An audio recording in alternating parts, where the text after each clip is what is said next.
¿Qué tal? ¿Cómo les va? Soy Tere Cavado y esto es Educación y Sociedad. ¿Qué tenemos hoy? Hoy nos visita el doctor Enrique Tosto de la Universidad Maimónides, médico, psiquiatra y especialista en las nuevas alternativas en la medicina. También es especialista en homeopatía. Vamos a hablar, de cómo me preparo en estas nuevas técnicas en la medicina, en dónde me capacito, qué cursos hay, qué cursos brinda la Universidad Maimónides, y también va a presentar en este programa su último libro. También nos visita la rectora del Lengüitas, Cecilia Pfister, espero haber pronunciado bien su apellido, y el profesor Martín García Sastre, que es profesor del normal número 7 y del normal número 5 y también del Lengüitas. Con ellos vamos a hablar, del cierre de estos institutos del profesorado que ha creado, hay todas las opiniones, son 29 institutos de formación docentes que se cerrarían y se crearía la universidad docente. Bueno, esto es un temazo que se está tratando en esta época en la legislatura. También nos visita el doctor Bernardo Nante, que es decano de la Facultad de Filosofía, Letras y Estudios Orientales de la Universidad del Salvador. Con él vamos a hablar, cuando hablamos de vocación, ¿de qué estamos hablando? ¿Solo de una profesión, de una misión, de un proyecto de vida? Él también es el fundador de lo que ha dado en llamar vocación humana. Bueno, la vocación se va creando a lo largo de la vida. Y por último nos visita la magíster Jorgelina Devoto, que es la directora del Instituto de Prevención de Adicciones de la Facultad del Salvador. Bueno, un temazo realmente, por todos los que somos padres tenemos mucho miedo a la droga, a las adicciones. Vamos a hablar,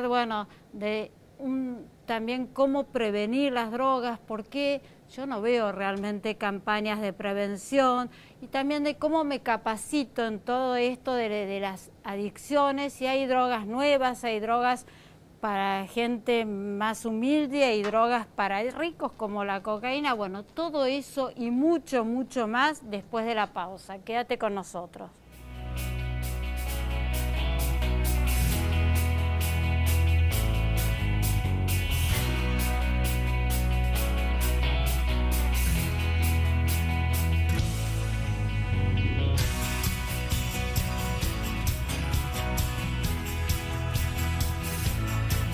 Bueno, estamos en el aire, voy a presentarlos. Cecilia Pfister, ¿está bien pronunciado? Pfister, rectora del Lengüitas, y Martín, creo que la audiencia ya te conoce. Martín García Sastre, vos das clases en muchas instituciones, ¿sí? En varias. Bueno, cuéntenos, creo que todo el público sabe, este proyecto que hay de cerrar todos los institutos de formación docentes para convertirlos en una única universidad. Bueno, vos sos rectora de uno de esos institutos que se vería sumamente afectado, pero contá vos por qué hay resistencia de parte de ustedes y qué es lo que afecta esencialmente, ¿no? Sí. Muchas gracias por estar hoy acá. No, por favor, gracias a ustedes por la invitación. Hay dos aspectos que hacen de toda esta situación una situación gravísima.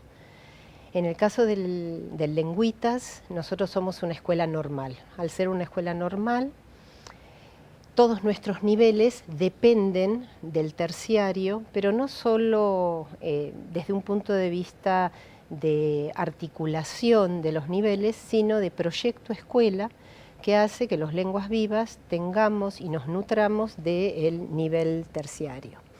Cuando la ministra habla de la desintegración de estos profesorados, ofrece como opción algo que es un gran interrogante, y este es el otro gran riesgo. Es como si nosotros enunciásemos la creación de algo de lo que se sabe nada. De lo único que estamos seguros es de que la conducción de todos nuestros profesorados va a desaparecer. Y esto también es inquietante porque la conducción es una conducción democrática, hay representatividad de todos los niveles. Entonces se va a pasar a ser un ámbito educativo donde la pluralidad de voces esté totalmente cancelada y se oiga la voz de un rector designado por el Poder Ejecutivo. Claro, porque de 29 instituciones pasaría a haber una sola. La pregunta sería, vos no sé cuántos profesores tenés en el Lengüitas y qué cantidad de alumnos tenés. Aproximado. Sí, la matrícula más o menos es de 1000 y pico de alumnos. O sea, esos 1000 y pico de alumnos que hoy están cursando, sí, tendrían que pasar automáticamente a terminar sus estudios en el 2019. En esta, no sé, yo no termino de entender cómo sería el pase y cómo sería el pase también de estos profesores que hoy están trabajando, y están a profesores que hace, porque Lengüitas es no sé qué año, pero desde que yo era chiquita, o sea, sí, hace muchos años. El proyecto lo que desmantela es esa unidad. Claro. Y específicamente con respecto a los profesores que están trabajando ahí, parecería ser que se va a conservar una cierta estabilidad para los titulares, pero ni para los interinos ni para suplentes, a pesar de que el gobierno dice que no van a perder sus fuentes laborales. Te puedo interrumpir, sí, disculpa, sí, pero se me vienen un montón de preguntas. ¿Qué quiere decir que van a conservar? O sea, que van a pasar a trabajar automáticamente en esta universidad. Es lo que se supone. No sé, vos también trabajás en 3 de estos institutos. Sí, en 3, y de los 29 existentes yo trabajé a lo largo de mi carrera en 7, o sea, digo, más o menos conozco varios de estos institutos. Sí, estás muy... El problema del proyecto no es solo lo que dice, sino todo lo que no dice, ¿no? Digamos, nosotros estamos viendo que para defender nuestros institutos no solo tenemos que ver qué es lo que se está proponiendo, sino todo aquello que nosotros desconocemos, y yo entiendo que tus preguntas te surgen constantemente, pero hay muchas que no podemos responderte. Y hace 1000 años que doy clase en el Lengüitas. Soy profesora de Lengüitas, tengo mi título, tengo mis alumnos, y después, ¿dónde voy a ir a dar clases? Y aparte, si pasa a ser después un título de licenciado, voy a estar obligado a hacer la licenciatura. ¿Me explico lo que quiere decir? Yo supongo que deben ser las preguntas, porque cuando yo grabé contigo hace poquito en C5N, fueron las preguntas que recibí por mail. Claro, o sea, claro. ¿Qué nos va a pasar? Mira, esas preguntas nosotros las formulamos... El problema es que no hay respuesta. Claro. ¿Sí? Y que son todos trascendidos, porque todavía está en construcción. Ahora digo, qué irresponsabilidad, ¿no? Lanzar en un proyecto que está en construcción, del que no cesa. Sí, irresponsabilidad por parte de las autoridades. Y qué angustia para los alumnos, porque vos estás cursando el último año de profesorado, te van a dar la colación de grado. Con una titulación nacional que se va a convertir en una titulación jurisdiccional. A eso explicarlo bien a la cámara, porque no todo el mundo tiene que entender de educación, de los que nos están mirando. En educación la titulación puede habilitar solamente a dar clases dentro de la jurisdicción, esto es dentro de la CABA, y hay otras titulaciones que permiten que una persona que viva en provincia de Buenos Aires se pueda formar en la Ciudad Autónoma de Buenos Aires, pero pueda volver a su lugar de origen para formarse. Que vos tenés muchos alumnos. Sí, de hay provincia. Muchos alumnos que vienen, que viajan mucho. De hecho, tenemos el triste caso de una de una estudiante de traductorado de primer año, que el otro día le escribió a la tutora y también a la directora de carrera diciendo que en medio de esta incertidumbre ella se volvía porque los papás estaban haciendo mucho esfuerzo para que ella estudiase acá. Ay, qué tristeza. Y se vuelve allá. Y yo pensaba, pero esta lógica de achicar el Estado y achicar los centros de formación docente, después se va a aplicar en el lugar donde esté, porque ya muchas de las autoridades que en este momento nos gobiernan han dicho que hay demasiados institutos de formación docente. Entonces, si hay demasiados acá, también va a haber demasiados en las provincias. De hecho, en muchas provincias está pasando Pero esto. Cecilia, ¿cómo que hay demasiados institutos de formación docente? Cuando uno lee todo el tiempo, se lo pregunto a ambos, Martín, que hay faltante de profesores, que inclusive en todas las escuelas el 10% de los profesores que están dando clases no tienen título habilitante. No me cierra la información que tengo, no. a ver. Es que entre esto que la cantidad son muchos docentes, perdón, hay faltante de docentes, pero Porque hay muchos eso profesorados. lo acabo de leer hace esa poquito. contradicción está planteada todo el tiempo. Nosotros todas estas preguntas vamos los martes y los jueves a la legislatura, las intentamos formular y sinceramente no obtenemos respuesta por parte de los legisladores. Digamos, y creo que no obtenemos respuestas porque el proyecto, como decía Cecilia, está en formación y es un proyecto lanzado irresponsablemente y que no cuenta con todas estas respuestas. Y nosotros no podemos firmarle un cheque en blanco a este proyecto y que después lo reglamenten como les parezca y vayan solucionándose las cosas sobre la marcha. Claro, Hay especialistas dedicados a esto. Es esto. muy complicado. Yo me imagino que yo, si soy alumna de uno de estos profesorados, los vuelvo locos. ¿Qué me va a pasar? Claro. ¿Sigo, no sigo? ¿Qué hago? A ver, digo, porque todo el mundo que está cursando, como vos bien acabás de explicar, con mucho sacrificio para mucha gente, en general son nocturnos, la gente trabaja todo el día. Realmente hoy para el 90% de la gente poder estudiar es un sacrificio muy grande. Sí, creo que afortunadamente la movilización... no se lo pueden contestar. No, pero creo que la movilización que se ve por parte tanto de los alumnos como de los docentes como de las autoridades que se están poniendo de manifiesto en estos días, parece que muestra la preocupación que existe. Digo, los alumnos están muy movilizados, están apoyando muchísimo, digamos, todos los que son los reclamos por el retiro del proyecto, las autoridades apoyando a los docentes apoyando a los alumnos. Digo, la comunidad educativa en su conjunto está movilizada. De hecho, el miércoles hay una nueva marcha. Este miércoles, o sea, hay una marcha a las 17 horas que se concentra en el Palacio Pisurno, siguiendo con la misma línea de reclamo de retiro del proyecto. ¿Sí? Y marchamos hacia la legislatura. Y otro aspecto que yo quisiera remarcar en esto de las tremendas contradicciones que tiene la enunciación, por lo menos, de este proyecto, es el concepto de jerarquización que ha sido repetido hasta el hartazgo, ¿no? Entonces, la universidad se crea para jerarquizar. Y paralelamente con esa jerarquización del docente se abren espacios donde también en el enunciado se dice es que en realidad los docentes no son necesarios, vamos a reemplazarlo por líderes educativos. ¿Quiénes son los líderes educativos?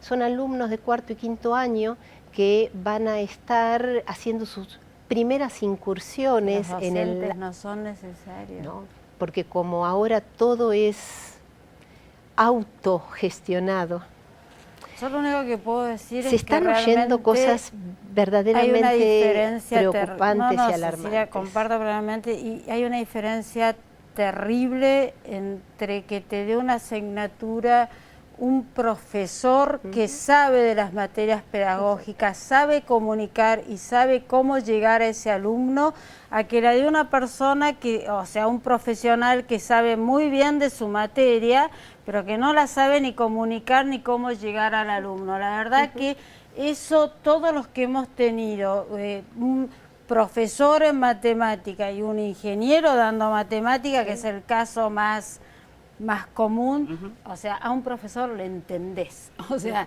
no me preguntes, o sea, porque está formado para eso realmente. Un ingeniero puede saber, te las puede hacer derivadas, integrales, ecuaciones, viste, así, pero de ahí a que te lo sepa explicar y que el alumno le entienda, hay un abismo realmente, disculpa, te interrumpí. No, por supuesto, porque en ese ida y vuelta lo que uno está fomentando es la interacción. Claro. Lo que se cancela con las plataformas, con estos líderes educativos que solamente estarían ahí para resolver los emergentes puntuales, es lo que pasa en los profesorados. En los profesorados cada una de las materias se ve desde el aula. Entonces, claro, si mi especialidad, por ejemplo, que es los temas de gramática, yo los introduzco, pero siempre la pregunta final a la introducción teórica es ¿qué es lo que va a pasar en un aula cuando ustedes tengan que introducir este concepto. Sí. Y que es lo que una licenciatura y en una carrera de grado universitario no trata, pero porque no ese es el objetivo. No, claramente, o sea, no tienen las pedagógicas, no tienen... Son dos o cosas sea, distintas, claro. son dos cosas cosas absolutamente distintas. Se me fue el tiempo, realmente no los vamos a dejar solos con este tema. Muchas vos, gracias. Martín, Bueno, lo sabés gracias, muy gracias, bien. porque Así que en realidad no es dejarnos solos a nosotros, es dejar sola la educación. no, claramente, por eso te de digo, la ciudad. los que hemos tenido, o sea, realmente profesores, yo te digo sobre todo en las ciencias duras porque en realidad son las que más dificultades nos dan, ¿no? Sí, Para pues. entender. Y la verdad que la diferencia es, a vos te toca un buen profesor y casi no tenés que estudiar. O sea, porque yo creo que aparte, o sea, es una opinión absolutamente personal, ninguna computadora ni ninguna máquina va a reemplazar jamás al profesor, o sea, porque una cosa es buscar y otra cosa es saber qué buscar. Son Sí, y dos los vínculos que se establecen en el Exacto, aula. el vínculo, la interpretación, o sea, la motivación, son cosas que no te las puede dar una computadora, claramente. Sin lugar a dudas que Un no. placer enorme Bueno, haberlos tenido. muchas gracias. Ustedes no se vayan, que el programa sigue.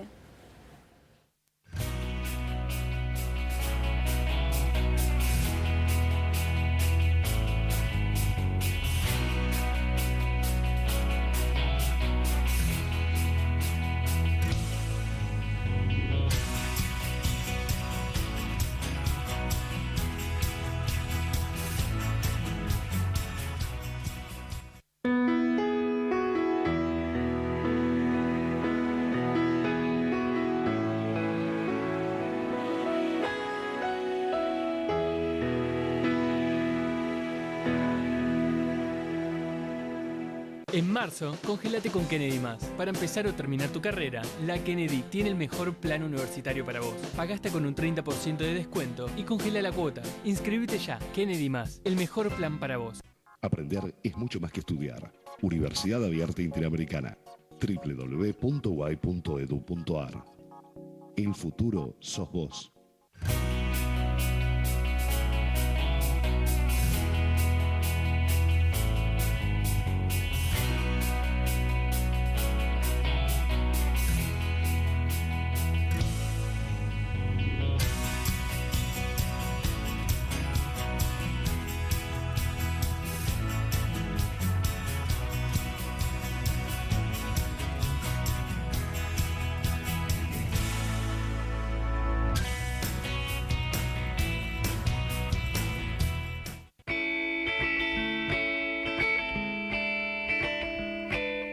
UCES, parte de tu historia.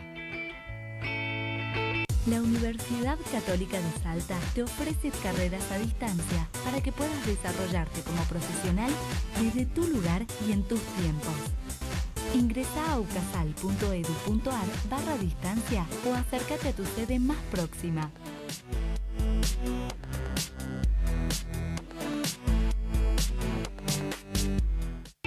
Consejo Profesional de Ingeniería Industrial, 1917-2017, 100 años de Ingeniería Industrial. Instituto Junín, prepárate con nosotros para CBC, UBA 21, universidades privadas, ingresos, secundarios, cursos de apoyo y clases particulares. Instituto Junín, aprobar con nuestra preparación es una tradición.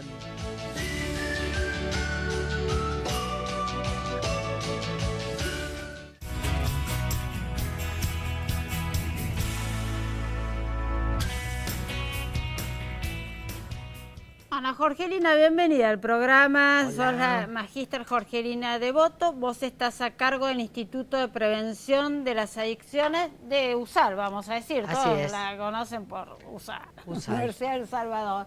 Yo creo que es la única universidad que tiene un instituto con estas características, si no me equivoco. Pero Sí, es la única universidad, por lo pronto es la primera, La primera. porque en realidad el instituto se creó, comenzó en el año 1989 en una cátedra extraprogramática que trabajaba el tema de narcotráfico y drogadicción.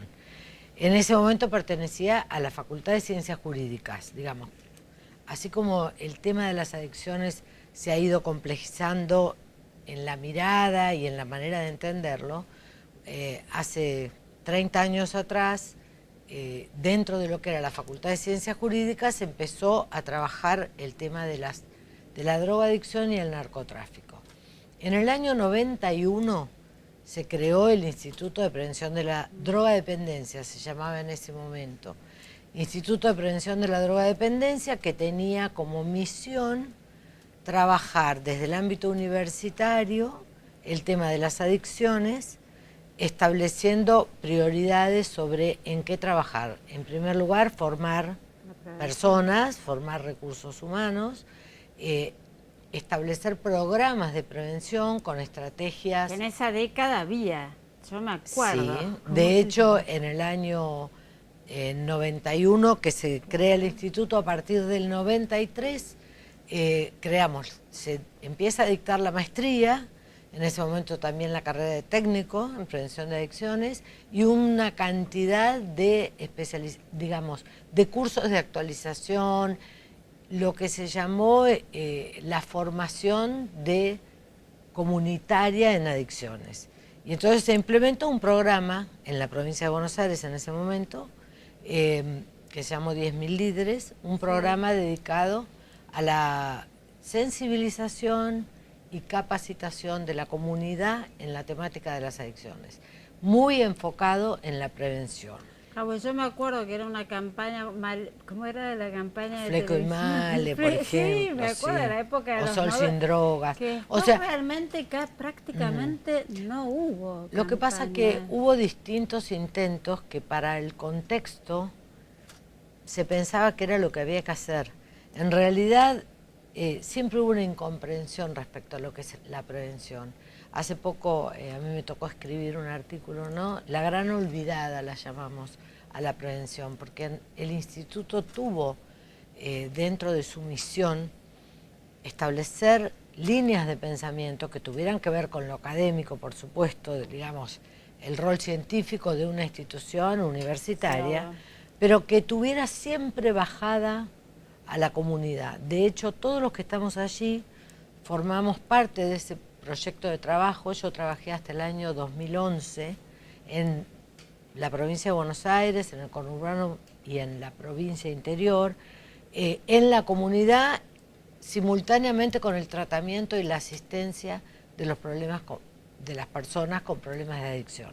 Ahora yo te voy a hacer una pregunta, ¿no? Todo el mundo cuando se habla de adicciones, no sé, pensás automáticamente en la droga, es como que hoy decimos que hay drogas para pobres, que sería el Paco, y drogas para gente más adinerada, que serían todas las demás, la cocaína, y bueno, no sé si está bien dicho, pero vos el Paco lo asociás con gente de bajos recursos y la cocaína y las demás drogas con a más alto poder adquisitivo. Pero se habla muy poco de que, yo por ahí lo que estoy diciendo es absolutamente erróneo, pero yo creo que la droga que más se consume, que está socialmente aceptada, es el alcohol. O sea, que no sé por qué no está en categoría de droga. Bueno, o sea, está en categoría. O sea, dentro de lo que vos me comentás hay una serie de temas que van surgiendo. Yo te hablo porque soy una ignorante del tema, es como lo que uno recoge de... Está bien, como para cerrar el primer tema que vos me planteaste, que era la historia, ¿por qué la Universidad de El Salvador tiene un instituto dedicado al tema? Precisamente porque en los años, fines de los 80, comienzos de los 90, empezó a aparecer la problemática de las adicciones en una sociedad que de alguna manera no estaba muy atenta y que lo tomaba como algo de especialistas. Por el otro lado, así fue como durante hace 27 años que trabajamos en el tema, hemos hecho muchas... hemos ido evolucionando junto con la problemática. Primero, entendiéndola como una cuestión compleja que tiene que ver con distintas dimensiones de la persona, lo biológico, lo psicológico, lo social, el contexto, lo espiritual también. Y en este sentido, vos me decías Instituto de Prevención de la Drogadependencia, así se formó. Hoy en día lo llamamos de prevención de las adicciones. Ah, claro. Porque hemos salido de la también mirada... están los adictos que no son adictos a sustancias, al juego, por ejemplo. ¿Cómo se llama? Ludopatía. Ludopatía, o sea, Sí. perdón, o sea, hay un montón, hoy por hoy hay un montón de adicciones, o sea, Sí, y eso por obedece eso- a un tipo de personalidad, o sea, A ver. cualquiera puede ser adicto a determinada, no lo sé preguntar, pero vos me entendés lo que te Sí, digo. te entiendo.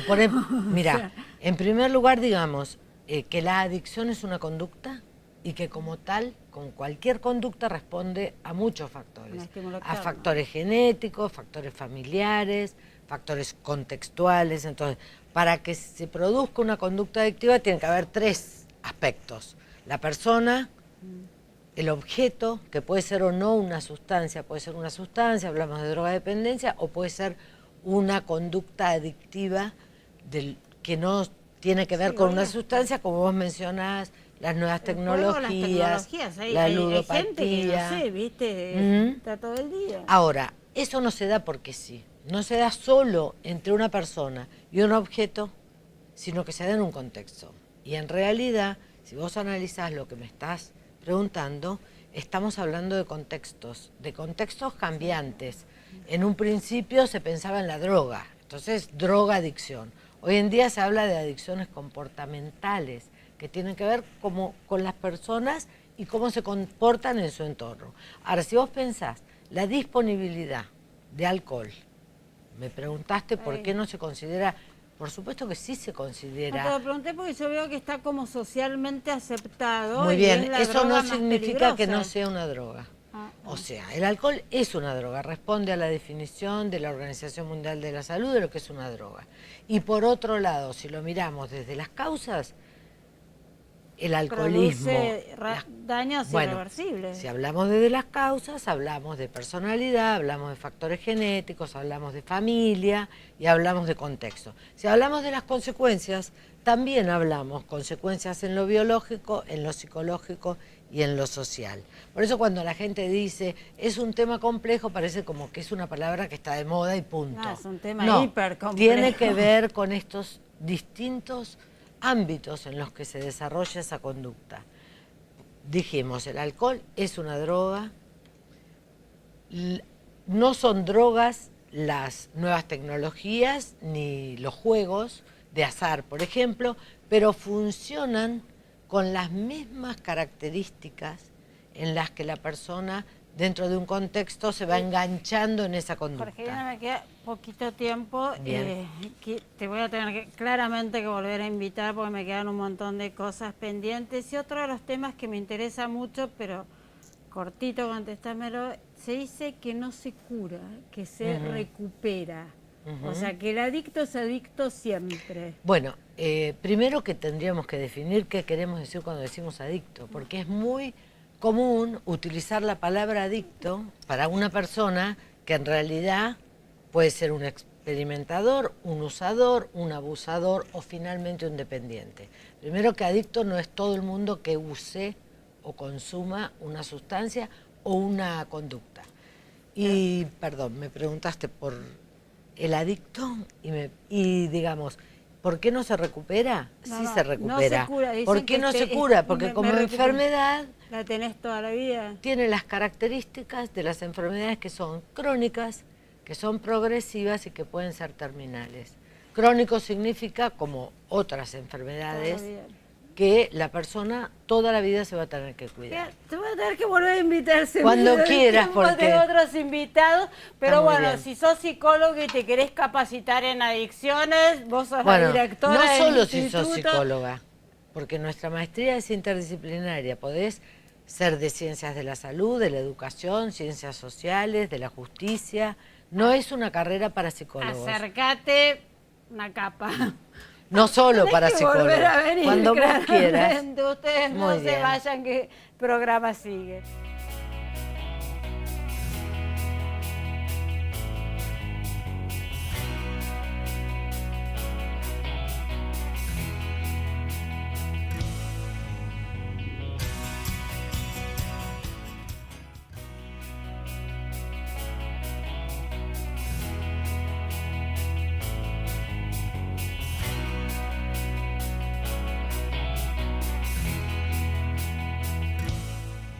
Bueno, estamos con el doctor Bernardo Nante. Usted es decano de la Facultad de Filosofía, Letras y Estudios Orientales de la Universidad de El Salvador. Bienvenido, doctor, al programa. Muchas gracias por estar hoy acá. Y usted aparte es el fundador de una fundación, ¿vale? Que se llama Vocación Humana, ¿no? Realmente me encantó el nombre. Y le voy a explicar, porque uno siempre que habla de vocación lo asocia a la carrera, a la profesión, digamos, que después uno va a ejercer o no, porque uno puede cambiar muchas veces a lo largo de su vida. O sea, como digo yo, es muy difícil a los 18 años poder elegir, pero también hay una gran diferencia entre lo que es tu vocación de vida o tu proyecto de vida a lo que es tu profesión. Pero así es. Eso es un poco, usted. Primero, muchas gracias por haberme invitado. Lo interesante es empezar por la palabra vocación, que todos la conocemos, pero por ahí no prestamos atención. ¿Qué significa llamado, verdad? Vocatio en latín es llamado. Y decir vocación humana parece una redundancia, porque se supone que es humana, no es del hombre.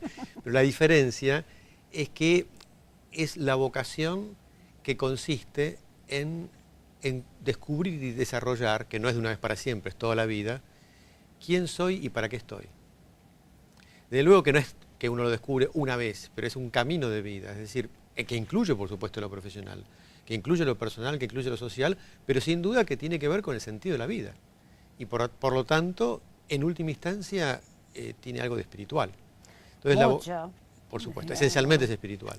Es decir, lo que tenemos que presuponer, si aceptamos este concepto de vocación humana, es que tenemos un llamado a desarrollar lo mejor de nosotros mismos, no solamente para uno mismo, sino también y fundamentalmente para los demás. Es de los dos lados. Dejar huella, a ver, Exactamente. Lo que yo hago en este mundo, aunque sea muy chiquito, ¿qué impacto, qué huella tiene, digamos? En relación con Dios, en relación con lo absoluto, siempre va a ser chiquito, pero lo chiquito o grande no importa.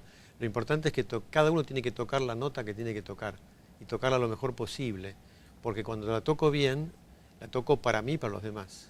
Entonces mi vida tiene sentido. Ahí comparto plenamente, pero le voy a interrumpir, o sea, porque entonces muchos chicos o mucha gente que nos está mirando va a decir, bueno, todo divino, pero yo aparte me tengo que ganar la vida dignamente. O sea, hoy el éxito, digo hoy, no digo que sea así, está absolutamente relacionado con el poder adquisitivo, o sea, con el ganar dinero, digamos. Y yo conozco mucha gente con muchísimo dinero que la verdad que no son por ahí muy exitosas, ¿no? O sea, totalmente. Ver, pero la realidad es que estamos en una sociedad donde éxito se mide por poder adquisitivo. ¿Cómo le decís hoy a un chico de 18 años, de 20 años, que está en esta sociedad, inmerso en esta sociedad consumista? Yo le digo, doctor, yo recibo mails que te dicen, no, yo quiero una carrera donde gane plata. No, haz una carrera que a vos te satisfaga. Bueno, es que el problema, digamos, un poco el huevo y la gallina. Yo creo que en realidad es un poco al revés. O sea, el problema es cuando la educación de alguna manera repite ese molde y transmite que lo único que interesa es el resultado material. No porque el resultado material sea malo y no sea necesario, pero en realidad cuando hablamos de vocación humana no estamos tampoco descartando la responsabilidad que tengo de mantenerme económicamente, de mantener la familia. Una cosa no está disociada de la otra. No, para nada. Pero en última instancia, ¿para qué hago lo que hago?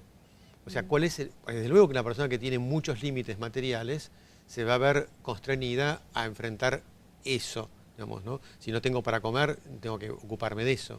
Pero en realidad lo que me está diciendo es de respecto de personas que por ahí tienen en abundancia y sin embargo es solo la práctica de la acumulación. Esa práctica de la acumulación por la acumulación no solamente es éticamente discutible, sino que también es insana, no me hace feliz. Digamos, la felicidad, es difícil saber qué es la felicidad, pero los griegos lo llamaban, tiene una palabra maravillosa que parece complicada, pero que tiene algo maravilloso, se llama eudaimonía.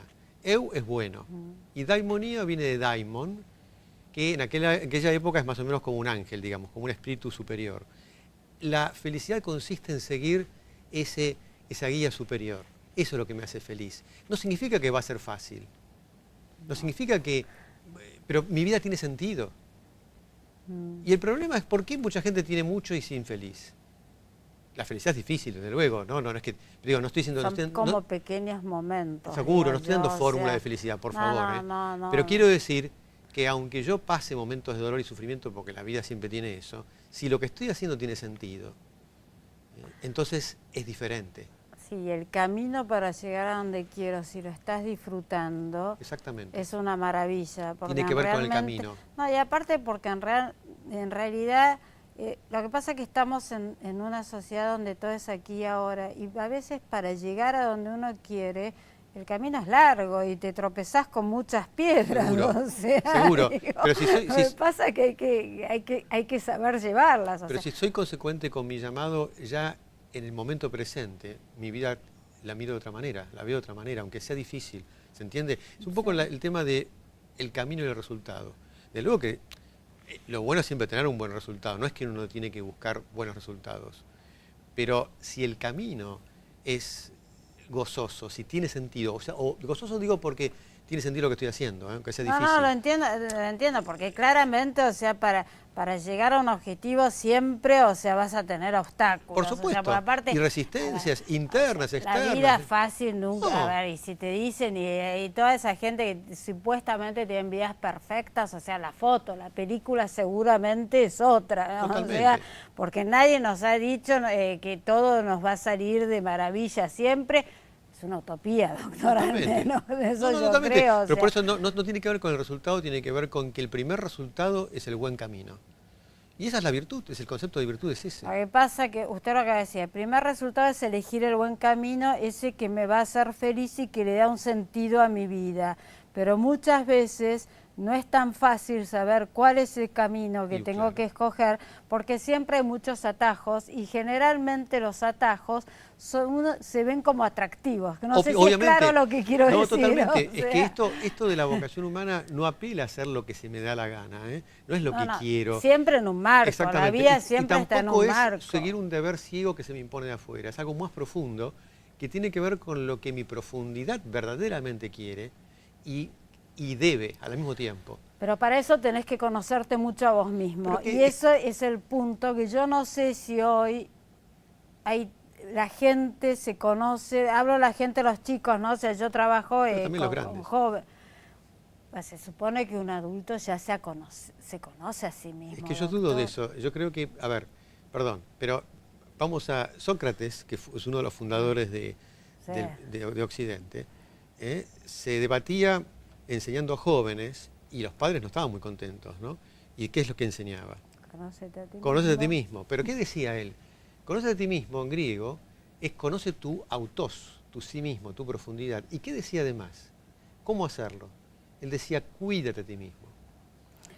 Y esto de cuidarse es decir, hay un trabajo de autoeducación que incluye también a los adultos. Pero le puedo decir algo que yo creo que hoy es más difícil conocerse a sí mismo porque hoy hay mucha mala prensa a la soledad. Necesitamos de una máquina de estar en compañía, de estar como todo el tiempo. Y para conocerte a vos mismo necesitas muchas veces estar solo. Por supuesto, que no es estar aislado. No. O sea, es, el ocio creativo lo llamo yo. Es a veces poder estar conmigo misma, poder pensar, poder conocerme, poder saber qué cosas me hacen bien, me ponen bien, disfruto, qué cosas realmente me hacen muy mal. O sea, y hoy la gente quiere siempre estar en lugares de esparcimiento y aparte es lo que te vende la publicidad, no sé si... yo estoy de acuerdo, no estoy de acuerdo. Si estás solo no pienses, o sea, buscar la manera de llenar esos vacíos con cosas. Perdón, ¿no? No, pues estoy de acuerdo, coincido totalmente. Pero es un poco simplista lo que voy a decir, pero es un poco el huevo y la gallina. En un punto, digamos, conocer a ti mismo ha sido una enseñanza fundamental de la sabiduría de Occidente, que no siempre, a la cual no hemos estado siempre a la altura, desde luego, y también de Oriente. Pero hoy en día nos cuesta mucho más, estoy de acuerdo. No implica, por otra parte, esa soledad el estar aislado. Implica, digamos, el trabajarse, pero si la educación tuviera más en cuenta eso, efectivamente, educación, usted sabe que puede tener dos etimologías posibles. Una es más bien la idea de nutrir, ¿no? de entregar algo y nutrir. Y otra es la idea de ayudar a que conducir por el sentido de que cada uno se conduzca a sí mismo, un poco el sentido socrático, ¿no? De mayéutica, de que sacar lo más profundo, de que salga lo más profundo de cada uno. Sacar lo mejor de uno. Exactamente. También. Entonces, pero para que la educación funcione así, los educadores tienen que hacerlo consigo mismos. Doctor, me tengo que ir a un corte, lamentablemente tengo otro invitado. Bueno, placer realmente. No, ha sido un gusto. Espero que vuelva. Ustedes no se vayan, que el programa sigue.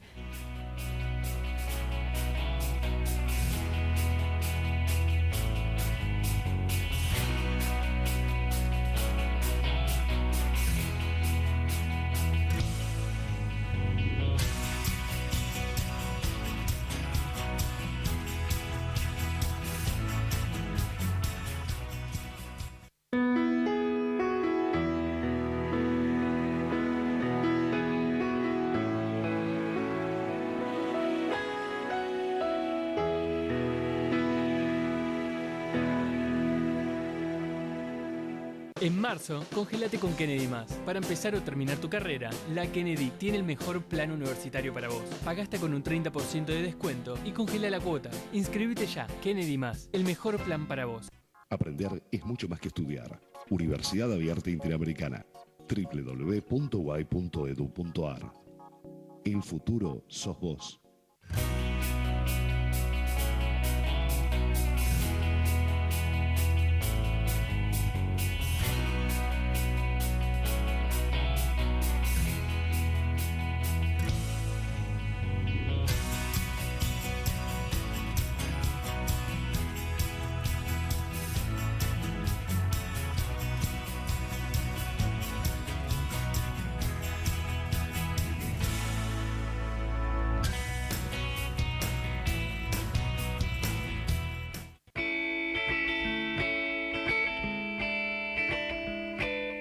UCES, parte de tu historia. La Universidad Católica de Salta te ofrece carreras a distancia para que puedas desarrollarte como profesional desde tu lugar y en tus tiempos. Ingresa a ucasal.edu.ar/distancia o acércate a tu sede más próxima.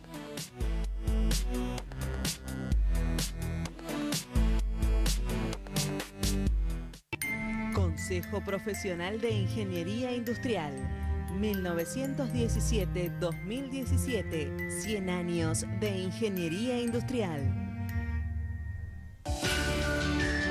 Instituto Junín, prepárate con nosotros para CBC, UBA 21, universidades privadas, ingresos, secundarios, cursos de apoyo y clases particulares. Instituto Junín, aprobar con nuestra preparación es una tradición.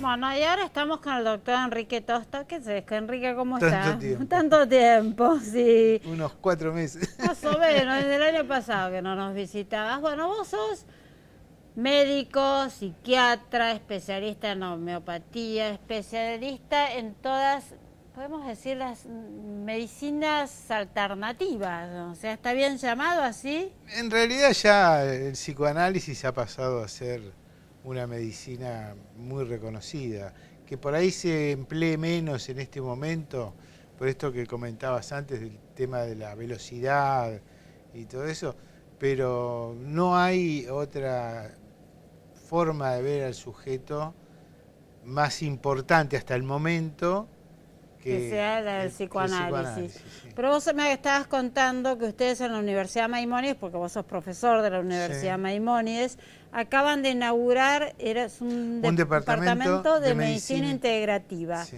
Contame qué es esto de la medicina integrativa, y me has dicho también fuera de cámara que están haciendo muchísima investigación, cosa que recalco siempre en este programa, porque yo digo siempre que una de las facetas muy importantes que tiene la universidad es la investigación, realmente, que es donde se investiga, tienen acuerdos con el CONICET, con un montón de organizaciones muy prestigiosas, y de que los resultados de esa investigación nos beneficiamos todos como sociedad. Pero contanos este departamento del cual vos estás a la cabeza, sos el director de este departamento de medicina integrativa. ¿qué es exactamente las áreas de investigación en las cuales están trabajando, ¿no? Mira, fundamentalmente tiene dos extremos que son el psicoanálisis y la cosmovisión chamánica. Digo la cosmovisión porque en la medicina chamánica o amazónica... Explicar un poquito a la gente qué es esa medicina chamánica o amazónica. Bueno, el chamanismo es muy antiguo, surgió en todo el mundo. En el Amazonas se da de una manera particular, fundamentalmente utilizando la toma de una sustancia que le llaman ayahuasca. Es una sustancia muy fuerte que te produce alteraciones. Como una droga sería. Vos es que no. Porque algunos dicen que es como una droga. Cuando nosotros grabamos el año pasado y vos lo mencionaste y yo recibí muchos mails que dicen que te lleva a un estado muy similar al LSD. Sí. Sí, de alteración. ¿Y por qué eso es bueno y el LSD no? A ver. Bueno, no sé si el LSD es malo, yo no lo conozco. He leído libros y lo que pasa es que con el LSD vos perdés el dominio de vos, o sea... ¿Y con esto? Y con la ayahuasca no. A ver. Estás en un doble registro, como si estuvieras soñando y muy consciente de que estás soñando y de lo que estás soñando. ¿Y la investigación puramente en qué se centra? ¿Para curar algunas patologías? Todo tipo de patologías. Todo tipo de patologías. Hay... por eso yo te decía la cosmovisión, porque está también todas las plantas que hay allá en Perú, que acá no tenemos todas esas plantas, y que son buenas para infinidad de cosas. Por ejemplo, yo este verano estuve unos 8 días tomando una planta que se llama josacha, y que dicen que es muy buena para el Alzheimer y para todo lo que sean cuestiones cerebrales, articulaciones, en fin, siempre las plantas son buenas para muchas cosas a la vez. El ayahuasca, a través de las visiones, te enseña cosas. ¿Y por qué te la enseña? Porque tiene una sustancia química que interactúa con tu química y entonces uno tiene determinadas visiones. Y esas visiones tienen que ver con la formación de uno. Hay visiones que yo no voy a tener nunca. U otra persona con una formación distinta a la mía. No va a tener las mismas. Bueno, aparte cada ser humano es absolutamente único. Sí. Sus visiones deben ser exclusivas a cada persona, claramente. Sí. Y ustedes, que es un equipo que está investigando todas estas cosas, ¿formados por quiénes? ¿Son investigadores de tiempo completo? ¿Son médicos? ¿Participan también alumnas de la Facultad de Medicina? No, todavía no, porque esto no es tan fácil, es un mundo muy complejo. Yo me he encontrado con mucha gente que se mete en estas cosas y termina creyendo cualquier cosa. No es para cualquiera este tipo de investigación. Y no es para decir, bueno, vamos 5 o 6 y ya está, no, es complicado. ¿Y qué tenés? ¿Un laboratorio en la Universidad Maimónides? Explicarle un poquito a la gente cómo se hace este tipo de investigación. Fundamentalmente yo lo que estoy haciendo es, a través de mis viajes a Perú, que me los financia la universidad, o sea, me becan para que viaje, y voy conociendo distintos tipos de curanderos de allá, y voy ya enhebrando, ya estoy yendo desde el 2005. Hace un montón, 13 años. Sí. Y mira, antes de ir, escuché por internet una anécdota de una entrevista que le hacen Sting, el cantante y compositor, ¿no? Y decía que fue a tomar ayahuasca con su mujer a Brasil, él, y que su vida fue un antes y un después de eso. Y yo dije, ¿cuánta gente dice esto? ¿No? ¿Cuánta gente dice esto y qué sé yo, qué es? Y bueno, para mí fue un antes y un después. Realmente empecé a tener una comprensión, por ejemplo, conceptos, ¿no? Como dialogar con la vida, a través de las plantas, a través del aislamiento, a través de estar en contacto del aislamiento en el medio del monte, ¿no? Otra cuestión, los sueños ya había llamado la atención Freud. Esta gente también llama la atención sobre los sueños y sobre lo que te enseña. O sea, hay muchos entrecruzamientos entre el psicoanálisis y los chamanes. Para mí un descubrimiento muy importante fue que el inconsciente no es solamente una cuestión interna propia de cada uno, sino que también está afuera. O sea, no, esto explícamelo, porque no te entiendo, ¿cómo que el inconsciente está afuera? Claro, nosotros formamos parte de la totalidad de la existencia. Entonces, no estamos tan blindaditos que terminamos... Bueno, claramente yo creo que el inconsciente es como un sub y baja, o sea, muchas veces uno reacciona desmesuradamente porque se te sube algo del inconsciente y estás reaccionando por eso puntual, más todo lo que eso te trae. No sé si está claro lo que quiero decir, sí, ¿no? Todo eso, pero además el entorno sigue funcionando y te transmite cosas. Y si uno está atento, empieza a darse cuenta que por ahí no es bueno eso que está pensando hacer. O que por ahí no es el momento. Sí es bueno, pero no es el momento. Entonces empezás a entrar en una sintonía con ese entorno, pero tenés que estar atento para eso. Porque si no estás atento... Pero hoy es muy difícil, porque hoy estamos muy... es como que vamos todo a 1000 y no paramos para prestar atención exactamente ni a lo que nos está pasando a nosotros ni a lo que le pasa al entorno a veces. Mira, Parar para prestar atención y estar atento es complejo. Claro, en el programa anterior, en la vez anterior que estuve acá... En el micro anterior, sí. Yo te conté que también estoy trabajando con pacientes que están con lesiones medulares. Sí. Que la universidad tiene un programa para intentar recuperar, y eso es una investigación muy importante que se está haciendo.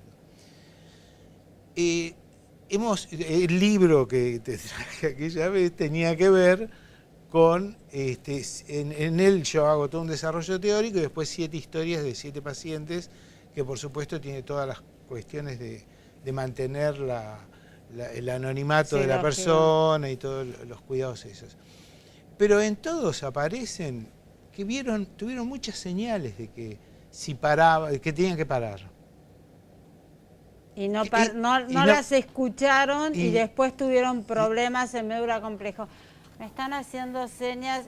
Yo lo que quiero recalcar es que lo que trabajan las universidades. La Universidad de Maimónides es un ejemplo en todo lo que es áreas de la salud, porque nace como áreas de salud, hoy se ha extendido en una multiplicidad de áreas y de facultades, y quiero recalcar esto, y vos sos un ejemplo textual de lo que se investiga, de lo que se trabaja con pacientes con afecciones en la médula. Vos trabajás muy fuertemente como para que, aunque sea con otros tipos de medicina, haya algún progreso con esos pacientes. Sobre todo que no se depriman y no se caigan en una situación donde después no quieran hacer nada, ¿no?